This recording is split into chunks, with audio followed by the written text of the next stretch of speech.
এই শহীদরা না থাকলে প্রফেসর মোহাম্মদ ইউনূস আপনি আজকে জেলে থাকতেন।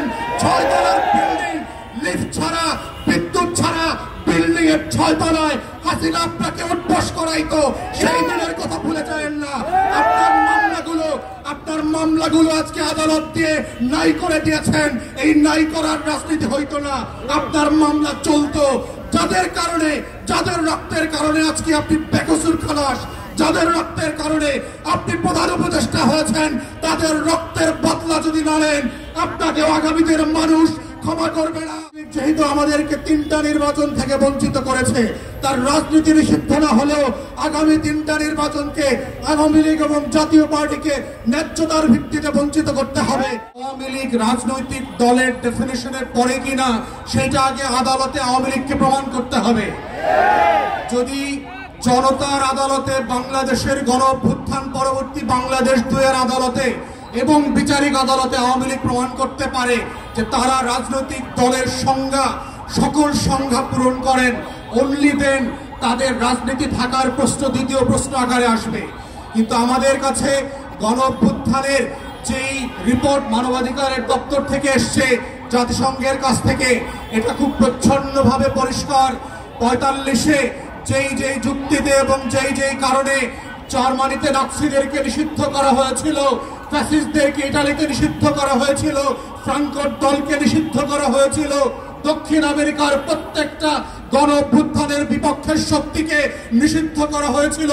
কঙ্গো এবং বুরুন্ডিতে সেই লাল কাল মার্কসের খ্রিস্টান মিলিশিয়াদেরকে নিষিদ্ধ করা হয়েছিল।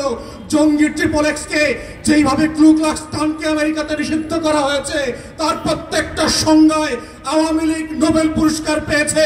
এবং ঠিক একই কারণে আওয়ামী লীগ নামক কোন এন্টিটির রাজনৈতিক দল আকারে কোন সুবিধা পাবার কোন সুযোগ 24-এর গণ অভ্যুত্থানের পরে স্বাধীন বাংলাদেশে আর থাকতে পারে না। 1400 শহীদের রক্ত দিয়ে দেয়ালে দেয়ালে আওয়ামী লীগের ভবিষ্যৎ লেখা হয়ে গেছে। ওই ভবিষ্যৎ কোন কালো কালি দিয়ে মুছে দিয়ে আবার নতুন করে লেখবার প্রয়োজন হবে না। তাই প্রশ্ন হচ্ছে আওয়ামী লীগ প্রশ্ন আমরা কিভাবে ডিল করব, এটাই হচ্ছে সম্মিলিত সিদ্ধান্তের জায়গা। এবং প্রধান উপদেষ্টার সাথে আমরা যখন দেখা করেছি, বারবার বলেছি 4টা গণ তদন্ত কমিশন গঠন করবার জন্য। তার ভিতরে আজকের ইনকিলাব মঞ্চ যাদের কথা বলছে, যাদের দাবি নিয়ে আজকে হাজির হয়েছে, তাদের প্রত্যেকের ব্যাপারে আমরা বলেছি শাপলার গণহত্যার জন্য গণতদন্ত কমিশন করতে হবে, পিলখানার গণহত্যার জন্য গণতদন্ত কমিশন করতে হবে।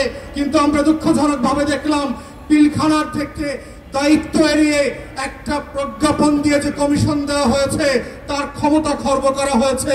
সে মামলার প্রশ্ন আলোচনা করতে পারবে না, কোনো ফাইল রিকল করতে পারবে না, সাক্ষীদেরকে তদন্ত করতে পারবে না। ঠিক এইভাবে একই চক্রান্ত করে একটা আইওয়াশের কমিশন দিয়ে বাংলাদেশে আবার নতুন ষড়যন্ত্র হচ্ছে। যারা 2009 সালে আমার স্বাধীনতা সার্বভৌমত্বের 2টা ফোর্সকে এট এ টাইম ধ্বংস করে দিয়েছে, তাদেরকে বিচারিক আদালতের মাধ্যমে, কমিশনের মাধ্যমে বাঁচিয়ে দেবার নতুন ব্লু কলার ক্রাইমের শুরু হয়েছে।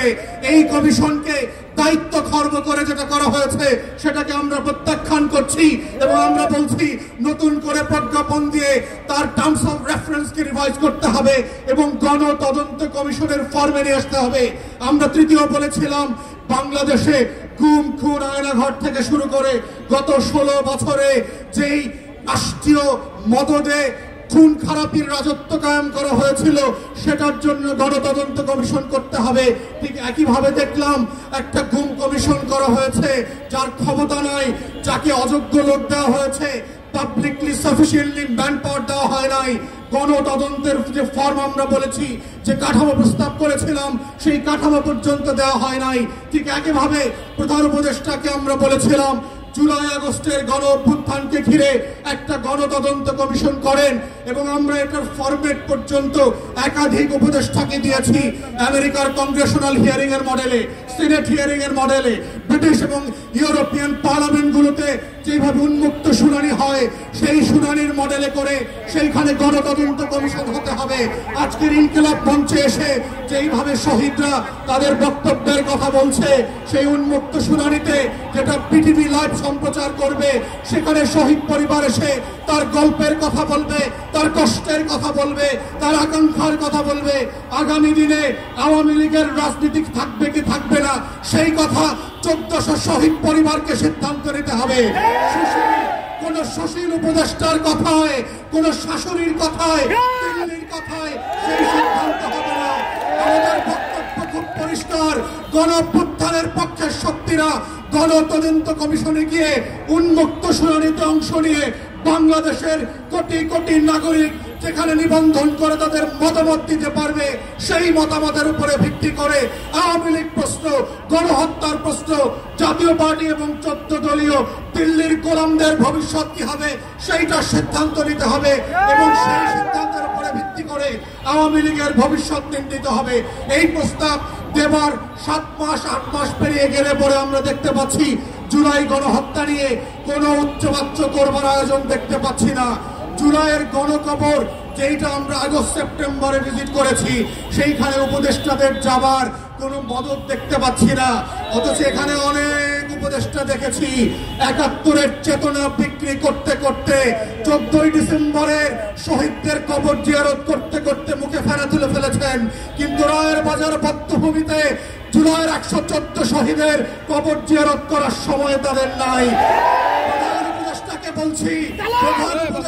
বলছি এই শহীদরা না থাকলে প্রফেসর মোহাম্মদ ইউনূস আপনি আজকে জেলে থাকতেন। 6 তলার বিল্ডিং, লিফট ছাড়া, বিদ্যুৎ ছাড়া বিল্ডিং এর 6 তলায় হাসিনা আপনাকে উঠবস করাইতো। সেই দিনের কথা ভুলে যাবেন না। আপনার মামলাগুলো আজকে আদালত দিয়ে নাই করে দিয়েছেন। এই নাই করার রাজনীতি হইতো না, আপনার মামলা চলতো। যাদের কারণে, যাদের রক্তের কারণে আজকে আপনি বেকসুর খালাস, যাদের রক্তের কারণে আপনি প্রধান উপদেষ্টা হয়েছেন, তাদের রক্তের বদলা যদি না নেন আপনাকে আগামী দিনের মানুষ ক্ষমা করবে না। বাঙালির চরিত্র বুঝতে হবে। তারা প্যারিস থেকে এসে এনে নায়ক যেভাবে বানাইতে পারে, তারা মীর জাফরের মতো খলনায়ক বানাইতে পারে। এই রক্ত দেওয়া শহীদ পরিবারের এই ইতিহাস ভুলে যাবেন না। তাই আমাদের বক্তব্য হচ্ছে গণতদন্ত কমিশনের মধ্য দিয়ে আওয়ামী লীগ প্রশ্ন রিজলভ করেন। এবং আমরা বারবার বলেছি বিভিন্ন প্রেসে এবং টকশোতে কি কি অপশন হতে পারে। প্রথম অপশন হচ্ছে নাৎসি মডেলে আপনি আউটরাইট আওয়ামী লীগ, জাতীয় পার্টি এবং 14 দলকে নিষিদ্ধ করে দেবেন। দ্বিতীয় অপশন হচ্ছে যদি ট্রুথ অ্যান্ড রিকনসিলিয়েশন ফর্মে যান সাউথ আফ্রিকার মডেলে, তাহলে কাদের বিচার করবেন, কোন কোন অপরাধের বিচার করবেন, আর কাদেরকে তওবা কমিশন করে হেফাজতের আলেমদের সামনে ক্ষমা চাওয়া, মাফ করাইতে হবে, সেইটা আলাদা করতে হবে। তাদেরকে আওয়ামী লীগ যেহেতু আমাদেরকে 3টা নির্বাচন থেকে বঞ্চিত করেছে, তার রাজনীতি নিষিদ্ধ না হলেও আগামী 3টা নির্বাচনকে আওয়ামী লীগ এবং জাতীয় পার্টিকে ন্যায্যতার ভিত্তিতে বঞ্চিত করতে হবে। কারণ সেই জাতিকে নির্বাচন করতে দেয় নাই, ভোট দিতে দেয় নাই। আওয়ামী লীগের কোন পদস্থ নেতা ওয়ার্ড ইউনিয়ন থেকে শুরু করে যারা এমপি মন্ত্রী হয়েছে গত 16 বছর, তারা বাংলাদেশে আর কোনোদিন রাজনীতি করতে পারবে না।